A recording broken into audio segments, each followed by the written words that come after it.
उद्धव ठाकरे आज आणि उद्या मराठवाड्यामध्ये अतिवृष्टीमुळे बाधित झालेल्या भागाची पाहणी करणार आहेत। शेतकऱ्यांच्या बांधावर जाऊन ते नुकसानग्रस्त भागाची पाहणी करणार आहेत। उद्धव ठाकरे सकाळी 11:30 वाजता लातूरमधील काडगाव इथं जाऊन अतिवृष्टीग्रस्त शेतकऱ्यांशी संवाद साधतील। तिथून दुपारी 12:30 वाजता धाराशिवच्या कळंब तालुक्यातील इटकूर गावात जातील आणि दुपारी 1:30 वाजता वाशी तालुक्यातील पारगावात उद्धव ठाकरे पाहणी करतील। बीड, जालना, छत्रपती संभाजीनगर या जिल्ह्यातही उद्धव ठाकरे पाहणी दौऱ्याकरता जाणार आहेत। बीडमधील कुर्ला इथं दुपारी 1:30 वाजता, जालन्याच्या अंबड तालुक्यात तसंच छत्रपती संभाजीनगरच्या पैठण तालुक्यात उद्धव ठाकरे पाहणी करणार आहेत। मराठवाड्यात अतिवृष्टी आणि पुरानं हाहाकार उडवलेला आहे। त्याच पार्श्वभूमीवर आता सरकार सत्ताधाऱ्यांनंतर उद्धव ठाकरेंनीही शेतकऱ्यांच्या बांधावर जात पाहणी करण्याचं निश्चित केलेलं आहे।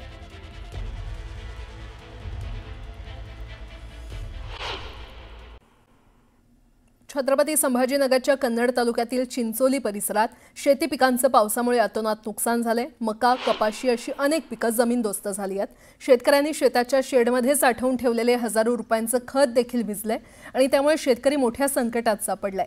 मुलाबाळांचं शिक्षण कसं पूर्ण करायचं, काय खायचं असा प्रश्न शेतकऱ्यांना पडलाय। या संपूर्ण परिस्थितीचा आढावा घेतलेला आहे आमचे प्रतिनिधी अविनाश कानडजे यांनी। नेहमी दुष्काळाच्या छायेत असलेला मराठवाडा यावेळी वेगळ्या संकटाला तोंड देतोय। मी आता ज्या शेतामध्ये उभा आहे त्या शेताची जर आपण परिस्थिती बघितली तर अतिशय भयंकर अशी ही परिस्थिती आहे। कधी काळी दुष्काळाच्या नावाने ओळखला जाणारा हा मराठवाडा यावर्षी परतीच्या पावसाने मात्र अक्षरशः हाहाकार माजवलाय। चहूकडे मराठवाड्यामध्ये आपण जर बघितलं तर मोठ्या प्रमाणात शेती पिकांचं नुकसान झालंय, तर बऱ्याच ठिकाणी जमिनी देखील खरडून गेल्या। काही शेतकरी माझ्या सोबत आहेत ज्यांचं शेतीचं नुकसान झालंय।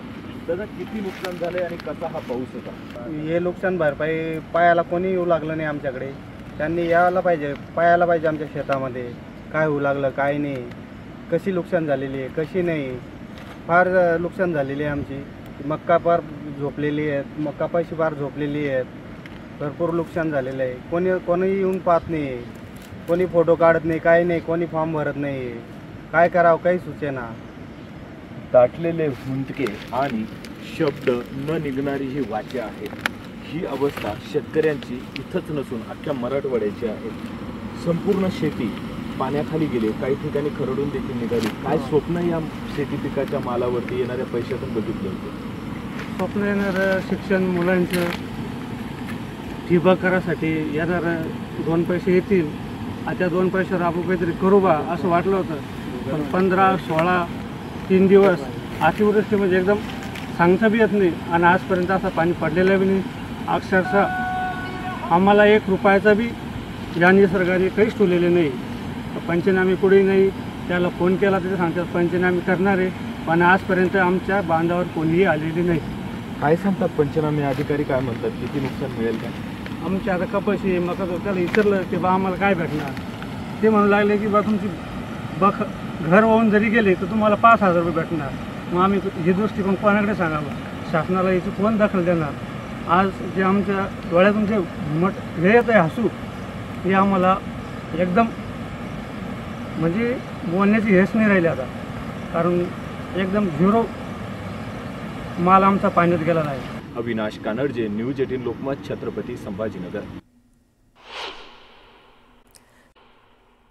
बीड जिल्ह्यातील माजलगाव तालुक्यातील सुरंग, सरवर, पिंपळगाव आणि गंगा म्हासला या गावांना गोदावरी नदीच्या पुराचा फटका बसलाय आणि या भागातील शेकडो घरं पुराच्या पाण्याने बाधित झाली आहेत। या भागातील पूरग्रस्तांना माजलगावच्या एका शाळेत निवारा देण्यात आलाय, मात्र या पूरग्रस्तांपर्यंत अद्याप सरकारी मदत पोहोचलेली नाहीये। पूरग्रस्तांना जेवण तर सोडा, साधं पिण्याच्या पाण्याची सोय देखील केली नाहीये। या पूरग्रस्तांशी बातचीत केलेली आहे आमचे प्रतिनिधी लक्ष्मण घाटोळ यांनी। एका शाळेच्या परिसरामध्ये, एका शाळेमध्ये, बंद शाळेमध्ये अशा पद्धतीनं या सगळ्या महिला ज्या आपल्याला दृश्यांमध्ये दिसत आहे, या सगळ्या महिला याच माजलगाव तालुक्यातल्या आहे। कुणी सुरुंग गावातला आहे, कुणी पिंपळगावचं आहे, तर कुणी गंगा म्हासलाचं आहे। या सगळ्या महिला वेगवेगळ्या गावातल्या आहे। साधारणतः 250पेक्षा जास्त लोक या पुराच्या पाण्यामुळे बाधित झालेले आहे आणि त्यांच्यासाठी अशा पद्धतीचं एक त्यांच्याच पुढाकारानं असं अन्नछत्र चालवलं जातं आहे. आपण या महिलांशी बोलणार आहोत. मावशी, तुमचं काय काय नुकसान पुराच्या पाण्यामुळे झालं, काय परिस्थिती निर्माण झाली पूर आला तेव्हा? आमची परिस्थिती निर्माण झाली, आमच्या पाण्यावर घरं वाहून गेले, माल कापसं वाहून गेले, सगळे वाहून गेले, लेकरं बाळं सोडून इकडं ढोरं गुरं सगळे हे झाले. पुराच्या पाण्यानं वाहून गेलं आणि गावाच्या बाहेर नुसतं निघायचं पडलं. घरातला माल कुठं ठेवायचा आणि काय करायचं?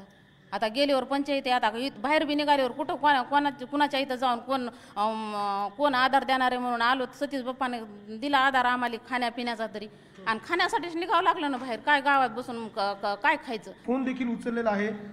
संतोष रोईकर साहेब बोलताय? बोला सर नमस्कार, मी न्यूज 18 लोकमतमधनं बोलतोय, लक्ष्मण घाटोळ. बोला सर, तुम्ही माजलगाव तालुक्यामध्ये सुरुम गाव नावाचं गाव आहे, झवरे पिंपळगाव गावाचं नाव आहे, गंगा म्हासळा नावाचं गाव आहे. ह्या गावामध्ये पूरबाधित जे लोक आहेत त्यांना एका अन्नछत्राच्या ठिकाणी ठेवण्यात आले. त्यांना तुमच्याकडनं काय मदत झाली सर? प्रशासनाची माणसं ठेवलेली आहेत तिथं. इथे एकही माणूस नाही, तुमचं पाणी सुद्धा या लोकांना मिळालं नाही अशी त्यांची तक्रार आहे. मी त्याच स्पॉटवरती आता आहे ज्या ठिकाणी त्यांचं अन्नछत्र सुरू आहे. तुम्ही तिथं आहेत का? हो, तुमचा आमचे ग्राम महसूल अधिकारी आहेत ना, सोमनार साहेब. ते इथे कुणीही नाही, त्यांचे कुणी अधिकारी का बोलवा? हो, इथे तुमचे हे बघा, ह्या साहेब, ह्या महिला इथे माझ्या आजूबाजूला आहे, यांचे कुणी अधिकारी आले? नाही, कोणी नाही आलं. त्यांचं पाणी दिलं का तुम्हाला? नाही, पाणी पण आम्हाला सतीश बाप्पा सोळंके यांनीच पुरवलंय. अन्नधान्य बी आम्हाला त्यांनीच पुरवलं. साहेब ऐकताय तुम्ही? हॅलो, ऐका ना, आमचे मंडळ अधिकारी साहेब आहेत. आम्ही एक टीम गठीत केलेली आहे, त्यांना तिकडचं वाटून दिलेलं आहे. ऐका ना, मंडल अधिकारी मंडळ अधिकारी सोमनार साहेब आहेत. या नंबर त्यांचा नंबर नाही, ते पण इथे जागेवर नाहीये ना. या लोक 2 दिवसांपासून इकडं बैठक चालू आहे एसडीएम साहेबांची. नाही, तुम्ही बैठका ऐका ना साहेब, संतोष रोईकर साहेब, तुम्ही फक्त बैठका घेणार आहात का? या लोकांना मदत कधी? या लोकांना जेवायला अन्न नाहीये, सामाजिक कार्यकर्ते मदत करताय. सोमनार तलाठी साहेब आहेत तिथं. एकही माणूस ऐका ना, सरकारच्या तिजोरीतून तुम्ही त्यांना 1 रुपया दिला. आपण बघतोय संतोष रोईकर नावाचे हे अधिकारी होते, त्यांच्याशी आपण बोलण्याचा प्रयत्न केला, मात्र त्यांनी फोन बोलता बोलता कट केला आणि त्यांनी उडवाउडवीची उत्तरं दिली की या ठिकाणी सरकारची मदत पोहोचली आहे. आपण या महिलांनाच विचारणार आहोत, तुमच्यापर्यंत सरकारची मदत केली? नाही, आमच्यापर्यंत कुठलीही सरकारची मदत आलेली नाही आजपर्यंत. आम्हाला काय मदत केली तर सतीश बाप्पा सोळंके यांनी. अधिकारी जे फोनवर बोलत होते खरं बोलत होते? नाही, खरं नाही बोलत, ते खोटंच बोलू लागले सगळं. आम्हाला पाणी सुद्धा कोणी इथं विचारलं नाही, तुम्ही पाणी पेलं का, चहा पेलं का. आम्हाला सतीश बाप्पा सोळंके यांनीच मदत केली आतापर्यंत. काय केली तर दुसरं कुणीच आलं नाही आमच्यापर्यंत, कुणीच म्हणलं नाही. या हे अधिकारी जे फोनवर बोलले, तुम्ही त्यांचं फोनवर बोलणं ऐकलं, ते म्हणताय मदत केली का? नाही केली, मदतच केली नाही. आम्ही गावाच्या बाहेर निघायच्या आधीपासून आम्हाला सतीश बाप्पा सोळंके यांचा फोन येत होता, मी इकडे सगळी सोय केलेली, तुम्ही बाहेर काढा आमच्या गावातल्या माणसाला सगळ्याला, की येतो ते यायचे, फोन यायचे त्याचे की आमच्याकडे स्वयंपाक चालू हे करतो, तिकडे सोय करायला करायचे, सगळ्याची सोय करतो म्हणून. कुणी आम्हाला कुणाचा फोन आला नाही, कुणी काय हे केलं नाही. आम्ही बोटमध्ये बाहेर निघालो, ट्रॅक्टरनं आमच्या माणसाने आम्हाला आणून घातलं चिखलात. इथे सरकारने हे जे गहू तांदूळ तुम्ही आणले हे कोणाचे? धैर्यशील भैयानं का हे न सतीश बाप्पा सोळंके यांनी सगळ्यांनी आम्हाला मदत केली ह्या मसल्यावाल्यानं. आपण बघतोय ही परिस्थिती आहे, हा ग्राउंड रिपोर्ट आहे न्यूज 18 लोकमतचा. आपल्यासोबत मदत करणारे हे कार्यकर्ते आहे, यांनी या सगळ्या लोकांच्या मदतीसाठी हे लोक धावलेले आहे, त्यांनी मदत केली आहे. तहसीलदारांशी आपण बोललो, तहसीलदारांनी जे उत्तर दिलं ते तुम्ही ऐकलं, हे खरं आहे? त्यांनी कसल्याही प्रकारची मदत केलेली नाही. सामाजिक कार्यकर्त्यांनी, गावकऱ्यांनी, आजूबाजूच्या लोकांनी या ठिकाणी मदत केली. आमच्या शेजारी असणारं हे गाव आहे, त्यांची व्यथा बघून आमच्या इथल्या सामाजिक कार्यकर्त्यांनी आणि सगळ्यांनी मिळून आम्ही या ठिकाणी त्यांना मदत केली. प्रशासनानं त्यांना डायरेक्ट स्वरूपात काही मदत केली नाही. कारण न्यूज 18 लोकमतच्या माध्यमातून आपण हा खरा रियालिटी चेक करतोय आणि या प्रशासनाचं पितळ जे आहे ते आपण उघडं पाडण्याचा या निमित्ताने प्रयत्न करतोय. जे प्रशासन सांगतंय सरकारला की आम्ही या लोकांना मदत केली आहे, प्रत्यक्षामध्ये या लोकांना मदत झालेली नाही आहे. 1-2 नव्हे तर तब्बल 4 गावांमधले हे लोक आहे, 250हून अधिक लोक आहे आणि या लोकांपर्यंत साधं पाणी पोहोचत नसेल तर हे या सरकारच्या प्रशासकीय यंत्रणेचं आणि या सरकारमध्ये बसलेल्या राज्यकर्त्यांचं फेल्युअर आहे. हे आता लपून राहिलेलं नाही आहे. व्हिडिओ जर्नालिस्ट हेमंत बागुलसह लक्ष्मण घाटोळ, न्यूज 18 लोकमत, माजलगाव, बीड.